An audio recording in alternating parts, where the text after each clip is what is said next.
Ona, is this on? Yeah, perfect. So I'd like to say a few words on behalf of the German Center for Research and Innovation. My name is Strowa. I'm the director of the German Research and Innovation in New York, and also of the German Academic Exchange Services North America office, also in New York. So dear distinguished guests, dear valued speakers, dear Ambassador Michaelis, as director of the Center for Research and Innovation in New York, it is my pleasure to welcome you to this year's Future Forum. Today's topic is on science diplomacy in an age of technological disruption. This event today is actually a culmination of year-long efforts by the DWIH and its supporters, many of which are also here today.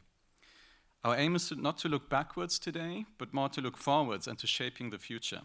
The forum aids at providing a platform where stakeholders from science, politics, and industry, and I would also like to welcome the State Department here today, can come together and share experiences and engage in dialogue on artificial intelligence and other topics that are shaping our future, our present, and international science diplomacy. The Future Forum started, as Ona already said, in 2019 and quickly became the signature event of the DWIH New York, which is part of a worldwide network of 6 centers for German research and innovation.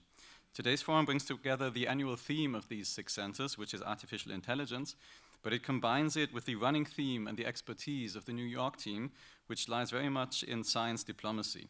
And it's no coincidence that our offices are housed in the same building as the German consulate and right across from the United Nations, where we were lucky to also host an event at the Summit of the Future this year. I'd very much like to thank our hosts here at Johns Hopkins University. Ona, it wouldn't have been possible without you to be here. It's very impressive what you've achieved here with the Science Diplomacy Hub, and it's a true pleasure to be here in the heart of the United States in Washington just a couple of days before the election to talk about these international topics that we're talking about today. And for the first time today, the forum will culminate in an academic volume of papers and case studies, the authors of which are here today. And we had a very productive workshop this morning, which is going to be lay the groundwork for, I think, a very exciting volume on science diplomacy in an age of technological disruption. The 6 centers for German research and innovation worldwide are spearheaded by the German Academic Exchange Service, the DAAD, or as I've learned here in America, DAAD, which is the world's largest provider of funding dedicated to the international exchange of students and researchers. And it is my great pleasure to welcome my Vice President here today, Dr. Muriel Helbig, Vice President of the German Academic Exchange Service and President of the Technische Hochschule in Lübeck in the north of Germany. So thank you very much for coming today.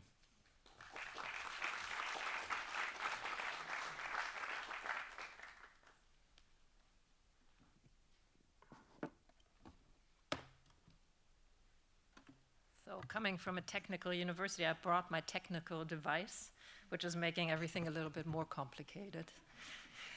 Dear Ambassador Michaelis, dear Future Forum participants, dear experts from academia, politics, and industry, dear supporters and friends of the German Center for Research and Innovation, New York, it is my great pleasure to welcome you all to this year's Future Forum on science diplomacy in an era of technological disruption. To me, that sounds like much to talk about. For one, there are the 3 pillars of science diplomacy: science in diplomacy, diplomacy for science, and science for diplomacy. So we have in diplomacy, for science, for diplomacy, and I don't know about you, but I do have questions. For example, who are these science diplomats? Where do they meet and train, and how do their findings reach their targeted audience? We probably agree that in this room we are all science diplomats. The Future Forum is a good place to meet, and a book will be published for the broader audience. But when we leave this room, will we all still identify as science diplomats? So I was wondering if any one of you has the title science diplomat on their card, on their CV, or on their webpage, on their social media account. Anyone? Science diplomat, 1, 2, 3, 4. Ah, okay. So when we leave the room, will we be again president, vice president, professor, whatever we are, or we're going to leave the room as science diplomats? And if so, what does that mean? The question for me, for example, is how relevant is science diplomacy to the daily life of researchers or diplomats or politicians? And how does the US practice science diplomacy, whether in diplomacy or for science? And how does Germany? At this future forum, we'll have flash talks, panels, and presentations. And in those, we will focus on how technological advances, from artificial intelligence and quantum computing to biotechnology, are reshaping our societies. How they're reshaping our societies, the global order, and by extension, the practice of diplomacy, and all that in just a few hours. And again, there are questions. What is the relationship between science diplomacy and technological change? How can scientific cooperation help achieve common goals and mutual interests when competition between nations is on the rise? How can science continue to serve as a bridge when traditional diplomatic channels may break down? And what if technological disruptions are neither in the hands of a government nor an academic institution, but in an individual company, for example? Who are we then directing our science, our diplomacy at, or in, or for? I am truly glad that all of you, so many distinguished speakers, brilliant minds, experts, and thought leaders, are here today to help sort out what science diplomacy in an era of technological disruption may imply. Because it does seem urgent. Multiple crises such as wars and conflict, climate change, or the rise of populism place tremendous pressure on our multilateral systems. At the same time, technological breakthroughs such as AI, quantum computing, biotechnology are racing ahead, and they are making my head spin.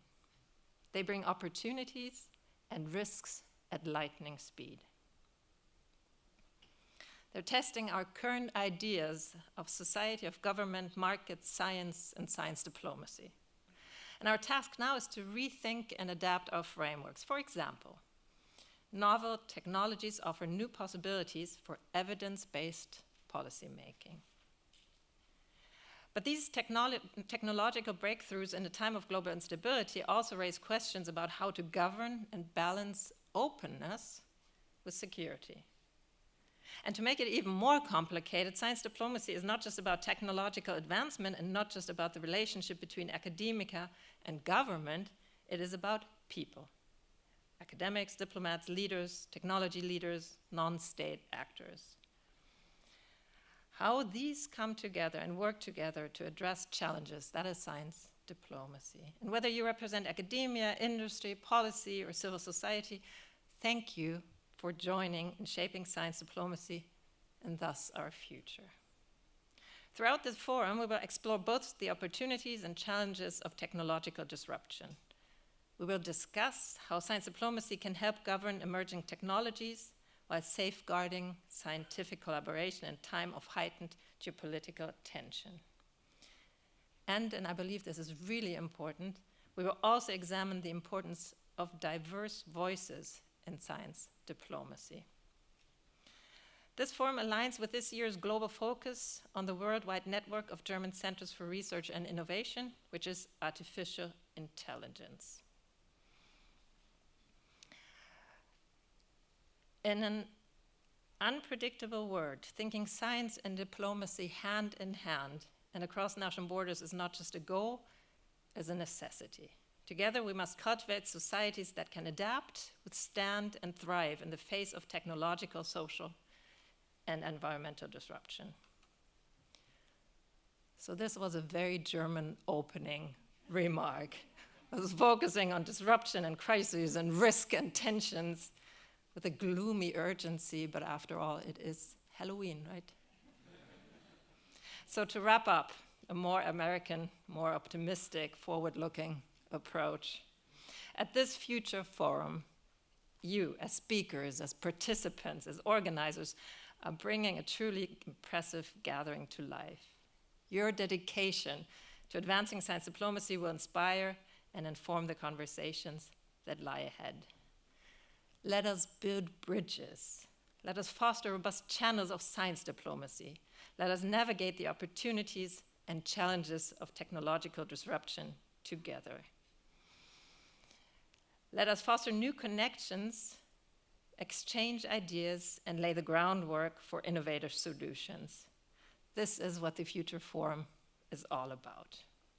And then we hope that we will become a step further towards a future where evidence policy and scientific cooperation drive global progress. In other words, I do hope that this Future Forum will be interesting and inspiring and uplifting, because after all, everyone in this room is all in and all for science diplomacy.